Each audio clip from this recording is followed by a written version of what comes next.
So, the question is asked, what is a grand entrance to a dance floor?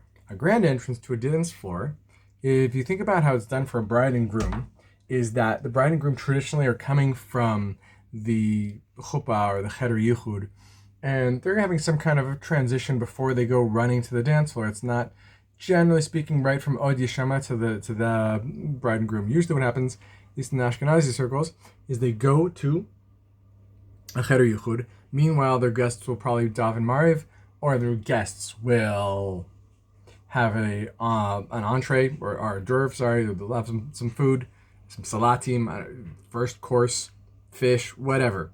They'll have some food, and they'll be the band will be warming up. Okay, so this is in the terms of like the run of the show of a wedding. This is what's going on.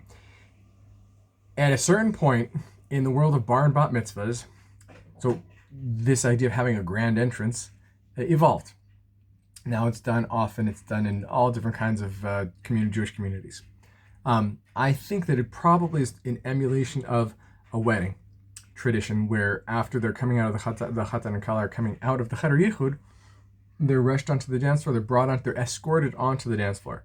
So a grand entrance can come in a few different ways. If you think of how we do a hachnasat Sefer Torah, we dance in front of the Sefer Torah, we dance with the Sefer Torah, and we dance with her into the Beit Knesset, right?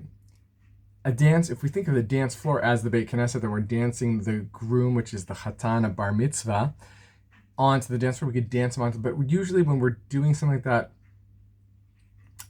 we don't want it to be too much like a wedding because people are going, what is this? Where's the bride if this is a groom, or if it's a bat mitzvah, where's the groom if this is the bride? So we want to be clear.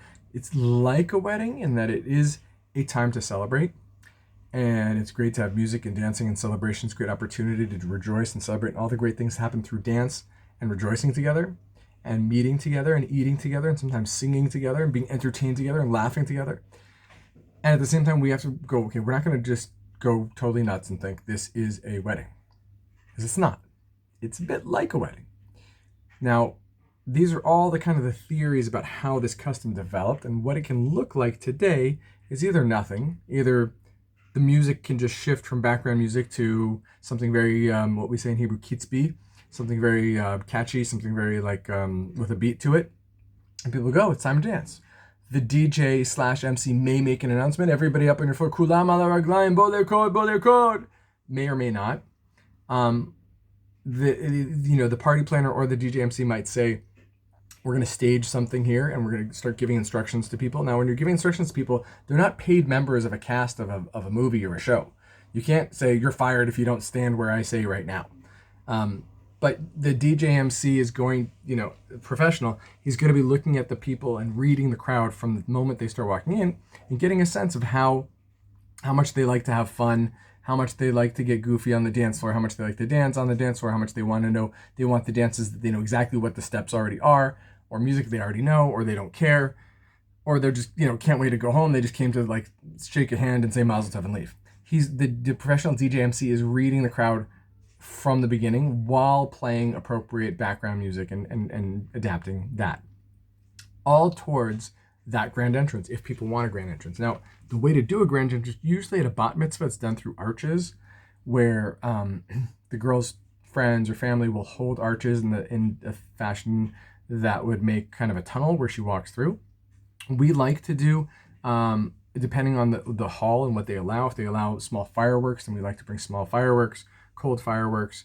And then after the boy or girl walks through arches, or usually with boys we do hand arches with getting everybody in lines and having him walk between the lines.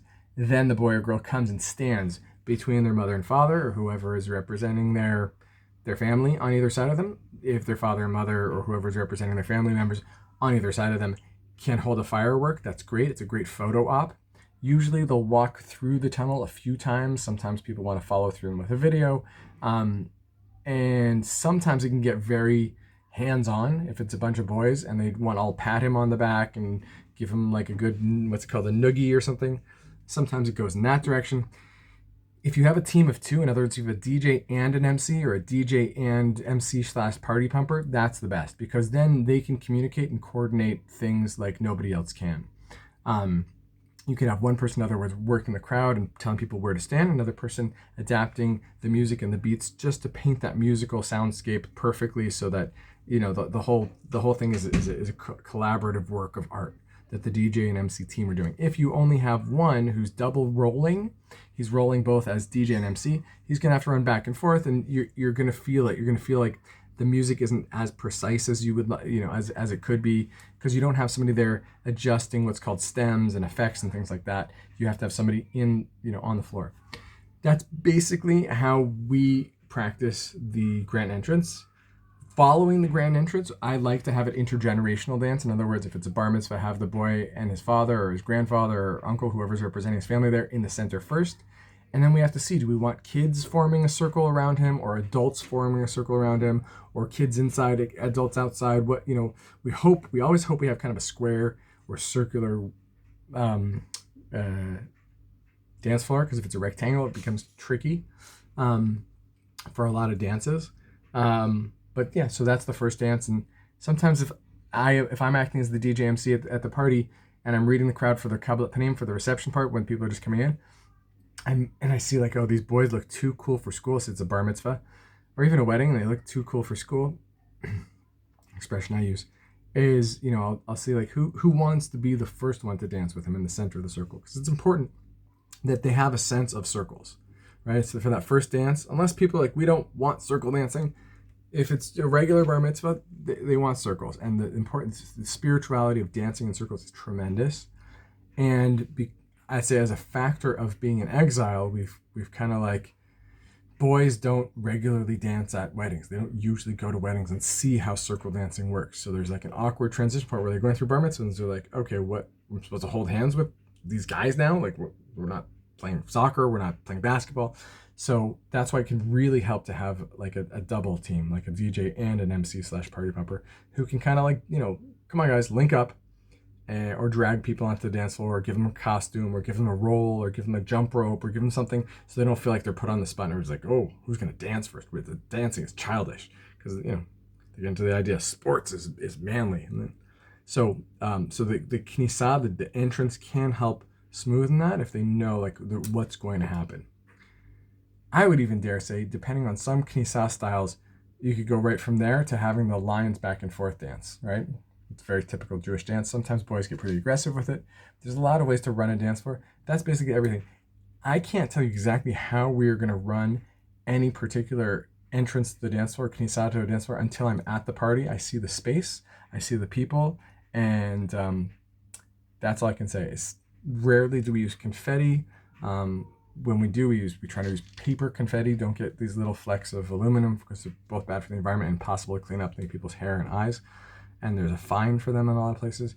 Do clarify, if you're a bala simcha, if you're planning a simcha, do clarify with the hall if they allow confetti and if they allow small cold fireworks.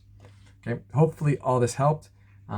We can talk when we have the party planning call about how you envision the knisah happening for you guys, and what's your desire for it, or if you want it just to be like not at all, or if you want us to kind of like have an A plan and a B plan, depending on people's degree of participation.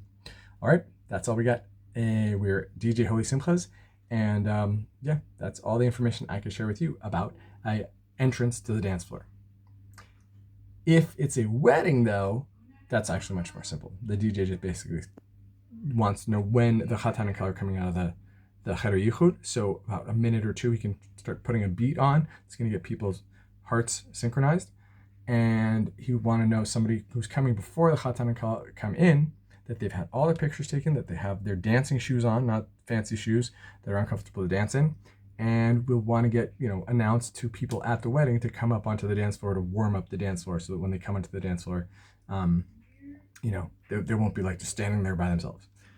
That's kind of like the grand entrance. Although in some cases in weddings they do bring arches, what's called the shushbinim, but usually it's like singing Od Yishama, from the chuppah to the cheder yichud, and from the cheder yichud singing, like an entourage singing, but not after them, but before them, like, and walking backwards towards the dance floor.